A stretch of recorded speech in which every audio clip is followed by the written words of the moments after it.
I still remember the way she smiled that evening.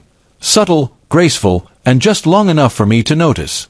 We were at a charity event hosted by my company, surrounded by laughter, clinking glasses, and the low hum of background music. My wife, Lily, had always been the kind of woman who drew attention without trying. But that night, something about her was different. Her eyes lingered on another man across the room, a tall, sharply dressed stranger who smiled back. It wasn't a flirtatious smile, but it made my chest tighten anyway. For a moment, I felt the familiar sting of doubt, the kind that slowly eats at trust. But before my mind could spiral, she turned toward me, leaned close, and whispered something that changed everything. "Do you see him?" she said softly. "That's the man who saved my brother's life." Her words froze me mid-breath. I turned back toward the man and saw him talking with a few guests, completely unaware of us. "What?" I asked, confused. Lily's eyes glistened with tears as she nodded.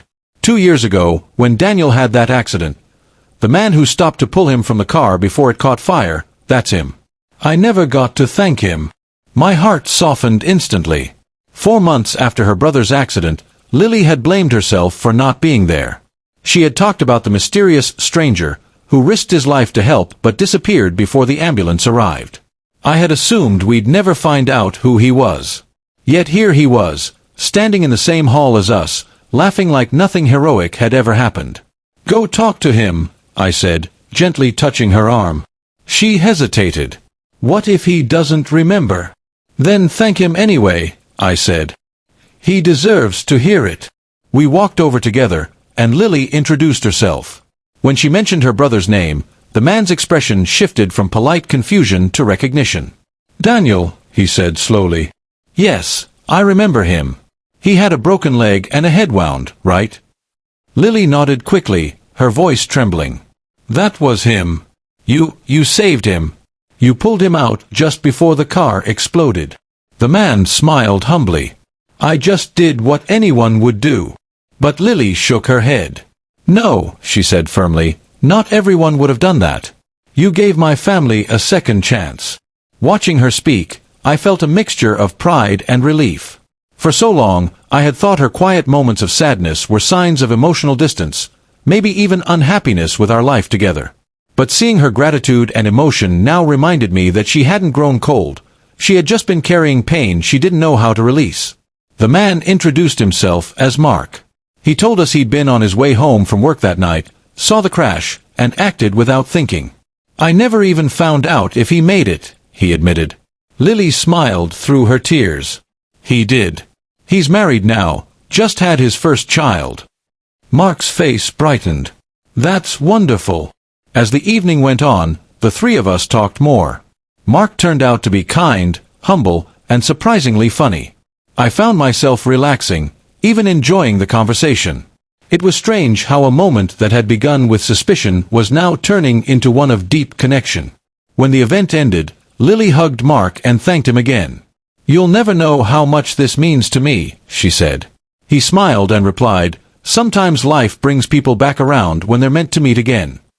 Then he left, disappearing into the crowd as quietly as he had entered her brother's life years ago. On the drive home, Lily was quiet, staring out the window.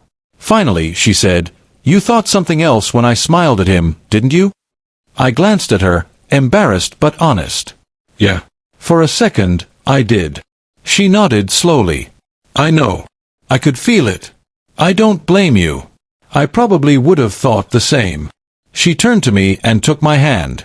"But I need you to know something. I don't look at anyone the way I look at you. You're the one I choose, every day, even when I don't say it enough." Her words sank into me, quiet and steady.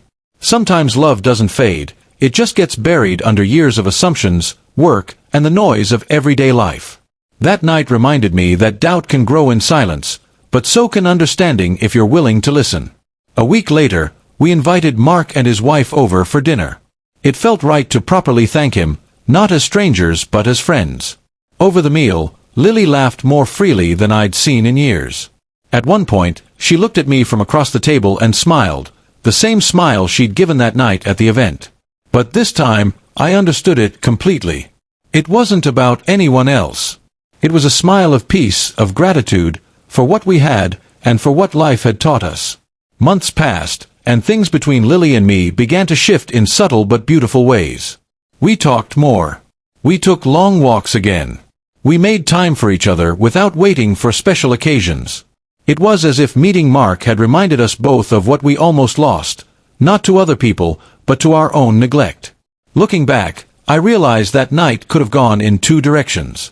It could have deepened mistrust, or it could have opened a door to something better. Because of what Lily whispered that night, it became the latter. She looked at another man and smiled, but what she whispered next didn't break us.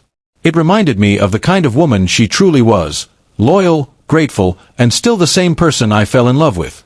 And sometimes, that kind of reminder is all a marriage needs to start feeling new again.